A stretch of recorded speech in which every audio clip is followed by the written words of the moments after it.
വിശദമായ വാർത്തകളിലേക്ക്.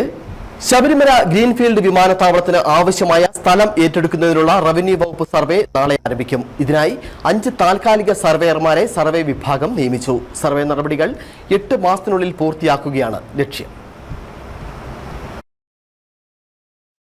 സ്ഥലമുടമകൾക്ക് നോട്ടീസ് നൽകിയാണ് സർവേ നടത്തുന്നത്. ആദ്യത്തെ 4 മാസത്തിനുള്ളിൽ പ്രാഥമിക സർവേ പൂർത്തിയാക്കും. ഇതിനുശേഷമുള്ള 4 മാസം സൂക്ഷ്മ പരിശോധനകൾ നടത്തി സർവേ നമ്പറുകൾ എന്തെങ്കിലും വിട്ടുപോയിട്ടുണ്ടോ എന്ന് പരിശോധിക്കും. എല്ലാ സർവേ നമ്പറുകളും ഉൾപ്പെട്ടതായി ഉറപ്പാക്കും. തുടർന്ന് ഏറ്റെടുക്കുന്ന സ്ഥലവുമായി ബന്ധപ്പെട്ട നഷ്ടപരിഹാര പാക്കേജ് തയ്യാറാക്കൽ ആരംഭിക്കും. വിമാനത്താവളത്തിനായി സ്ഥലം ഏറ്റെടുക്കുമ്പോൾ തൊഴിലും ജീവനോപാധികളും നഷ്ടപ്പെടുന്നവരുടെ അദാലത്ത് നടത്തും. തുടർന്ന് നഷ്ടപരിഹാര പാക്കേജ് തയ്യാറാക്കുന്നതോടൊപ്പം ഏറ്റെടുക്കുന്ന സ്ഥലത്തെ വൃക്ഷങ്ങൾ, നിർമ്മാണങ്ങൾ, കാർഷിക വിളകൾ എന്നിവയുടെ നഷ്ടപരിഹാരം കണക്കാക്കൽ തുടങ്ങിയവയും നടത്തും. 1 വർഷത്തിനുള്ളിൽ നഷ്ടപരിഹാരം പൂർണ്ണമായും ലഭ്യമാക്കി സ്ഥലം ഏറ്റെടുക്കുകയാണ് റവന്യൂ വകുപ്പിന്റെ ലക്ഷ്യം. വിമാനത്താവളത്തിനായി സ്ഥലം ഏറ്റെടുക്കുമ്പോൾ 352 കുടുംബങ്ങൾക്കാണ് സ്ഥലം നഷ്ടപ്പെടുന്നത്. ഇതിൽ തന്നെ 347 കുടുംബങ്ങളുടെ ജീവനോപാധികളും നഷ്ടപ്പെടും. ഇടുക്കി വിഷൻ സന്നിധാനം.